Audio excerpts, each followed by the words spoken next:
할렐루야. 우리 자합다름 인사하겠습니다. 오늘 또 주님이 잘해주십니다. 또 주님이 잘해주십니다. 네, 오늘 레위기 23장부터는 여호와의 절기가 이제 나오게 됩니다. 레위기의 주제는 무엇입니까? 레위기의 주제는 거룩이죠. 거룩이 주제인데 하나님의 백성이기 때문에 또 하나님 나라의 백성이기 때문에 이 세상 사람들과는 살고는 있지만 이 세상 사람들과는 구별되게 살아야 된다. 이게 레위기서의 주제인 거룩인데, 근데 이 거룩을 이야기하는 레위기서에 왜 절기에 대한 이야기가 이렇게 등장을 할까요? 그래서 이 절기에 대한 이야기가 이 거룩과 관련된 레위기서에 적혀 있는 이유가 무엇인가? 또 이 절기는 그러면 어떤 거룩과 어떤 관계가 있는가? 여러분, 거룩하게 살아가는데 그 가운데 우리가 어떻게 거룩하게 살아가는가 하면 하나님의 백성들은 세상 사람들과 다르게 살고 구별되게 사는데 그 가운데 한 가지가 절기를 지킴으로써 세상 사람들과 우리는 다르게 살아간다라는 것을 보여준다라는 겁니다. 여러분, 오늘 우리 예수 믿는 우리들은 어떻습니까? 오늘 예수 믿는 저와 여러분은 예배를 통해서 우리는 이 땅에 살지만 예배를 통해서 우리는 세상 사람들과 다르게 살아간다는 것을 보여주는 거죠. 그래서 우리가 하나님 앞에 나아가서 예배드리고 찬양하고 또 기도함을 통해 가지고 또 하나님의 임재와 영광을 경험하고 또 영적인 축복을 받고 또 영적인 복 때문에 영육 간에 또 강건함을 얻게 되고 그렇게 되는 거잖아요. 근데 만약에 우리가 이 예배를 통해서 구별되는 삶이 없다면 우리는 반드시 세상과 동화될 수밖에 없다라는 사실을 우리는 기억해야 됩니다. 이스라엘 백성들도 여호와께서 말씀하신 절기 영원히 지켜야 될 규례니라 말씀하시잖아요.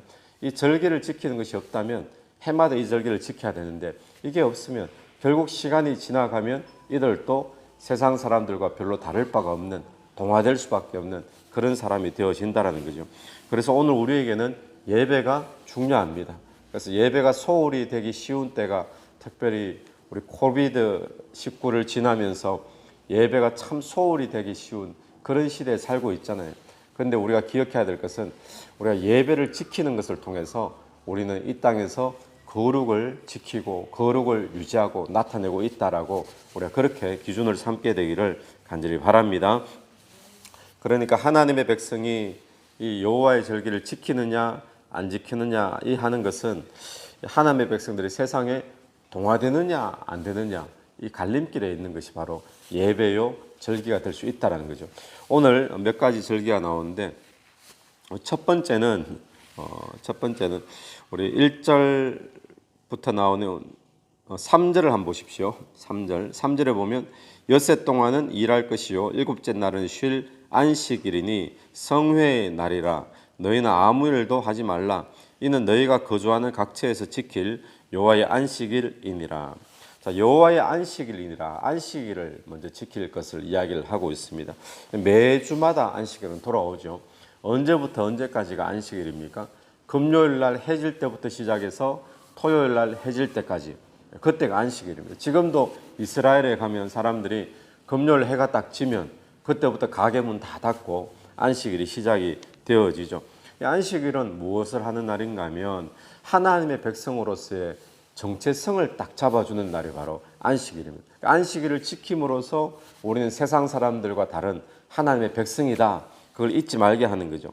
근데 안식일이 몇 번째 날이 안식일이었습니까? 창세기에서 여호와께서 6일 동안 창조하시고 제7일에 안식을 하셨잖아요. 그러니까 6일 동안 쭉 있고 난 다음에 7일째가 되면 안식이 있는 것이 하나님의 시간표인 거죠. 그래서 하나님이 예배하신 영원한 안식이 있다라는 것을 매주 안식일을 지키면서 이 사람들이 계속 기억하는 겁니다. 심지어는 고난의 때가 와도 포로로 잡혀가도 또 환난의 때가 와도 지금은 환난의 때지만 하나님이 안식을 주시는 때가 곧 온다. 안식일 때가 있다. 이것을 안식일을 지키면서 계속 기억하는 거죠. 그래서 고난과 어려움 속에서도 하나님이 예배하신 마지막 날, 일곱째 날 안식, 우리의 영혼이 영원히 안식해야 될, 또 구원받게 될 그날이 있음을 매주마다 지키면서 소망을 두는 것이 바로 안식일이다라는 겁니다. 두 번째 나오는 절기는 유월절이 나옵니다. 5절을 보시면 5절에 첫째 달 열나흔 날 저녁은 여호와의 유월절이요. 첫째 달, 그러니까 이스라엘 유대 사람들의 달력으로 니산월 이렇게 이야기하는 것 많이 들어보셨죠. 니산월 14일 유월절로 지키는데, 유월절은 우리가 잘 알듯이 이스라엘 백성들이 출애굽을 할 때 어린 양의 피를 문 바깥에 임방과 설주에 뿌리고 바르면 그날 저녁에 장자를 다 죽게 하는 사망 권세가 지나가는데 거기는 들어가지 않고 넘어가게 되는 거죠. 6월절로부터 이들이 출애굽이 시작이 되어지는 겁니다. 그래서 6월절로 구원이 시작되는 날이 바로 6월절인데 그 날을 기념하는 거예요. 그런데 이 하나님의 절기는 전부 다 과거에 있었던 것을 기념하는, 기억하는 그 의미보다도 사실은 예언적인 의미가 더 강합니다. 어떤 예언인가 하면 6월절을 지키면서 이들이 뭘 하는가 하면 진짜 6월절에 어린 양이 온다라는 것을 이들이 바라보는 거거든요. 그러니까 메시아가 진짜 어린 양인데 이 메시아가 오면 사망 권세 다 넘어가게 하고 우리를 구원하는 그런 어린 양이 온다라는 거예요. 그래서 이들이 6월절을 지키면서 과거에 우리가 출애굽을 했다. 우리로 따진다면 과거에 광복절, 우리가 해방되었다. 이걸 그냥 광복절 지키고 태극기 흔들고 그런 차원이 아니라 이들이 6월절을 지키면서 과거에 어린 양의 피로 구원받았듯이 이제 앞으로 메시아가 진짜 어린 양이 되어서 오는데 그 어린 양의 피로 우리는 사망 권세 다 이기게 될 것이고 죄 용서함 받고 구원받게 될 것이다. 그것을 6월절을 계속 지키면서 이들이 선포하고 기억하고 나가는 것이 바로 6월절이죠. 그런데 그것이 언제 이루어졌습니까? 2000년 전에 예수 그리스도가 이 땅에 오셔서 6월절에 진짜 어린 양이 되셔서 그분이 피 흘려 주심으로 저와 여러분의 죄가 다 용서받은 줄로 믿습니다. 그래서 하나님은 이 절기를 영원히 지켜야 될 규례니라 이렇게 말씀을 하신 거죠. 예수님이 십자가에서 죽으신 그날도 언제죠? 6월절. 그 기간에 예수님이 딱 죽으시죠. 그리고 이제 지켜야 될 것이 뭔가 하면 6절 말씀에 무교절이 나옵니다. 이달 열다섯째 날은 여호와의 무교절이니 이래 동안 너희는 무교병을 먹을 것이요. 무교절은 언제부터 시작되는가 하면 6월절하고 무교절은 같이 딱 붙어 있습니다. 그날 14일 날 저녁에 6월절이 시작되면 6월절 식사를 시작하자마자 바로 그날 저녁부터 무교절이 시작이 되는 거예요. 무교절이 시작되는데 6월절과 같이 쭉 이어져 나가죠. 무교절에는 금방 읽은 말씀처럼 일주일 동안 뭐를 먹는가 하면 무교병을 먹습니다. 무교병은 누룩이 들지 않은 빵이죠. 이스트가 없는, 누룩 들지 않은 그런 빵을 먹는데 무엇을 의미하는가 하면 너희들이 지은 모든 죄악이 또 죄악을 하나님께서 깨끗하게 씻어내신다는 그런 의미가 있습니다. 죄를 깨끗이 씻어내시고 죄를 기억지도 아니하시고 죄와 상관없이 누룩을 넣지 않는 것으로 그렇게 의미를 주시는 거죠. 그래서 무교정을 먹을 때마다 뭘 기념하는가? 나의 죄를 사하신 예수 그리스도, 또 그 예수 그리스도의 피로 말미암아 내가 죄 사함 받고 또 찢기신 살을 먹음으로 우리가 영생을 얻게 되었다는 것을 우리가 기념하는 것이 무교절이죠. 그래서 이걸 영원히 기념해라, 지켜야 될 규례다라고 이야기합니다. 또 그 다음에 나오는 절기는 초실절에 대한 절기가 9절, 10절부터 시작이 됩니다. 이 10절에 보면 이스라엘 자손에게 말하여 이르라 너희는 내가 너희에게 주는 땅에 들어가서 너희의 곡물을 거둘 때에 너희의 곡물의 첫 이삭 한 단을 제사장에게로 가져갈 것이요. 곡물을 거두면 첫 번째로 거두는 것, 그것을 하나님 앞에 제물로 올려드리는 것, 그것이 초실절이죠. 초실절은 또 언제냐? 초실절은요, 무교절이 시작이 6월절 되었죠. 14일 날. 근데 6월절 저녁에 6월절 식사를 하자마자 곧바로 무교절이 시작된다 그랬죠. 무교절이 시작되고 나면 그러면 그 다음 날 새벽에 16일 날 새벽에 그때 이제 초실절이 시작이 되어지는 이 세 가지가 같이 붙어 있는 거예요. 그러면 이것은 무슨 이야기인가 하면 6월절이 있고 난 다음에 3일째 새벽부터거든요.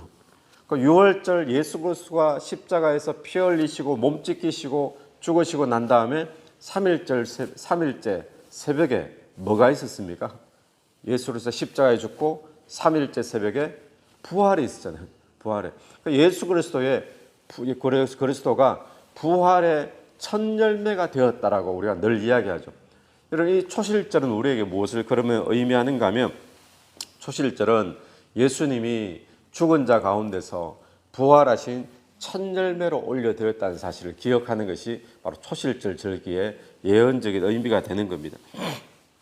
그런데 이 6월절 또 무교절을 통해서 죄를 내가 기억지도 않는다, 죄를 다 사했다라는 무교절 그리고 초실절 부활이 있다라는 것, 이 세 가지의 이 절기를 통해서 우리가 기억해야 될 것은 이 절기가 2000년 전 예수 그리스도를 통해서 다 이루어진 줄로 믿습니다.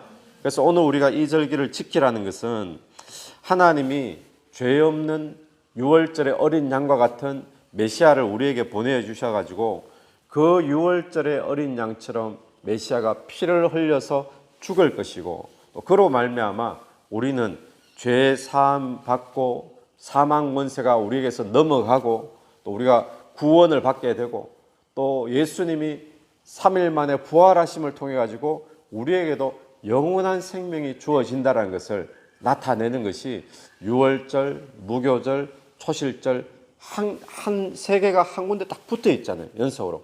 이것이 우리에게 그것을 의미하고 있다는 겁니다. 그러니까 이 절기를 지키라라고 한다는 것을 오늘 우리에게 한번 적용해 본다면 어떤 거에 되겠습니까? 오늘 하나님의 백성들은 이 절기를 지킴으로써 세상 사람들과 다르다라는 것을 나타내는데, 그럼 오늘 우리가 이 절기를 지킨다라고 하는 것은 어떤 의미인가 하면 예수 그리스도가 피 흘려 죽으신 것을 우리는 믿는 거예요. 예수님이 피 흘려 죽으심으로 내 모든 죄가 용서받았다는 것을 믿는 거고, 또 사망 권세가 더 이상 나에게 침범할 수 없고 넘어갈 수밖에 없다는 것을 믿는 거고, 또 예수님이 부활의 첫 열매가 되어주셨던 것처럼 나에게도 영원한 생명이 주어진다는 것을 믿는 거죠. 거기에 대해서 우리가 감사하고 찬양하고 예배하고 영광 돌리고, 이것이 오늘 우리가 지켜야 될 이 세 가지 절기인 줄로 믿습니다. 그래서 오늘 우리가 예배 드릴 때마다, 우리 오늘 또 살아갈 때마다 오늘은 우리는 이걸 지켜야 되는 거예요. 세상 사람들은 이걸 모르잖아요. 이 의미도 모르잖아요. 구원의 감격도 없고 감사도 없잖아요. 그런데 오늘 하나님의 백성들은 예수의 피로, 예수의 살과 피로 구원받았음을 감사하는 것, 거기에 대해서 우리가 영광을 돌리는 것, 그것 때문에 우리가 헌신하는 것, 오늘 저와 여러분이 그렇게 구별된 삶을 살게 되기를 간절히 바랍니다. 같이 기도드리겠습니다. 하나님 아버지, 은혜를 감사합니다. 오늘 또 주님께서 이스라엘 백성들, 또 하나님의 백성들에게 지키라고 하신 또 6월절, 무교절, 초실절을 보면서 예수 그리스도가 이 절기의 주인공이 되시고 이 절기를 다 이루어 주신 줄로 믿습니다. 오늘 또 우리가 세상 사람들과 절기를 지킴으로 구별되었다는 것을 나타내는 삶이 되게 도와주옵소서. 예수의 십자가, 또 구원의 은혜, 죄사함의 은혜 감사하는 하루 되게 도와주시고, 주님 앞에 그것 때문에 찬양하며 예배하며 영광 돌릴 수 있는 우리의 삶이 될 수 있도록, 오늘 하루가 될 수 있도록 도와주시옵소서. 이 새벽에도 기도드리며 나갈 때 기도 속에 성령께서 역사해 주시기를 원하오며 예수님 이름으로 기도드립니다. 아멘. 오늘 또 예수 이름으로 승리하시는 하루 되길 바랍니다.